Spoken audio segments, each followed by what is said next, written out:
Nous allons parler de l'arbre de décision dans ce module. L'arbre de décision est une forme de modèle d'apprentissage souvent utilisée. C'est un arbre dans lequel chaque nœud interne représente un test sur un critère qui porte sur un attribut ou une caractéristique de données. Le test permet d'aller vers un des enfants et chaque feuille, si on atteint une feuille, va suggérer une décision. Le processus de décision pour une donnée en entrée consiste à suivre l'arbre à partir de la racine et au fur et à mesure on descend vers un enfant selon le test du nœud. Et on continue jusqu'à atteindre une feuille. Et la décision proposée par la feuille est la décision prédite par l'arbre.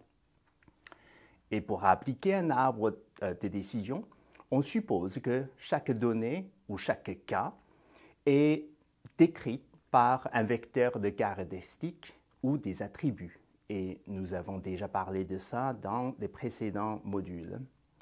Par exemple, dans le cas où on va à un restaurant et on doit décider si on va attendre une table à un restaurant ou si on doit chercher un autre restaurant. Alors supposons qu'on peut faire des observations sur les différents attributs, comme est-ce que le restaurant est plein? Combien de temps on doit attendre? Est-ce qu'il y a d'autres restaurants dans le coin? Et est-ce que le restaurant a un bar qui nous permet de prendre une boisson en attendant? Est-ce qu'il pleut dehors, etc. Ce sont des attributs qu'on peut observer. Les valeurs observées correspondent aux caractéristiques de notre cas à classer, c'est-à-dire on doit décider oui ou non à attendre. Imaginons que nous avons déjà un arbre de décision construit pour cette décision, comme ce qu'on peut voir ici. Les nœuds non colorés sont des nœuds internes et chaque nœud interne contient un test sur un attribut. Les nœuds colorés sont des feuilles qui suggèrent une décision. Ici, c'est oui ou non. Alors supposons que le cas qu'on doit traiter est décrit par les observations suivantes. Le restaurant est plein, le restaurant n'a pas de bar, il y a d'autres restaurants dans le coin. Le temps d'attente est de 30 à 60 minutes. On est un vendredi soir et il ne pleut pas, etc., etc. Alors, en suivant cet arbre, on commence par le premier critère à la racine. Et selon le test sur l'attribut patron qui est utilisé dans la racine, qui décrit est-ce que le restaurant est plein, partiellement rempli ou vide, on va aller vers le troisième enfant. Parce que le restaurant est plein en ce moment. Et ensuite, on teste sur le temps d'attente estimé. Et on descend, dans ce cas-ci, sur le deuxième enfant, selon le temps d'attente. Et on teste ensuite s'il y a des restaurants alternatifs. C'est oui dans ce cas-là, et on descend à droite.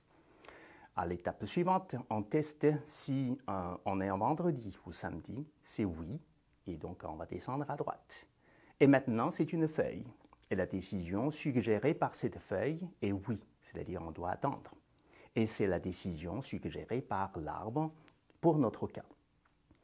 Et si on est dans un autre cas, par exemple, le restaurant est plein, mais le temps d'attente est supérieur à 60 minutes, en utilisant cet arbre, la décision suggérée est non. On peut voir dans cette application de l'arbre de décision que le temps nécessaire pour prendre une décision correspond au nombre de tests qu'on doit faire en traversant l'arbre, c'est-à-dire la profondeur de l'arbre. En théorie, la profondeur maximale est le nombre d'attributs qu'on peut définir. Et en pratique, seulement une partie d'attributs sont utilisés dans chaque décision. Donc la décision peut être assez rapide. L'arbre de décision peut aussi être utilisé pour la régression, qui vise à prédire une valeur numérique. Par exemple, le montant de prêt accordé par une banque. Dans ce cas-là, les nœuds internes fonctionnent comme avant, comme pour la classification. La seule différence est que chaque feuille maintenant va suggérer une valeur numérique. Et si on atteint une feuille, c'est cette valeur suggérée par la feuille qui est prédite. On voit que l'application d'un arbre de décision est assez simple. La tâche d'apprentissage automatique dans ce cas-là est la construction de l'arbre de décision. Et c'est ce qu'on va présenter dans la prochaine capsule.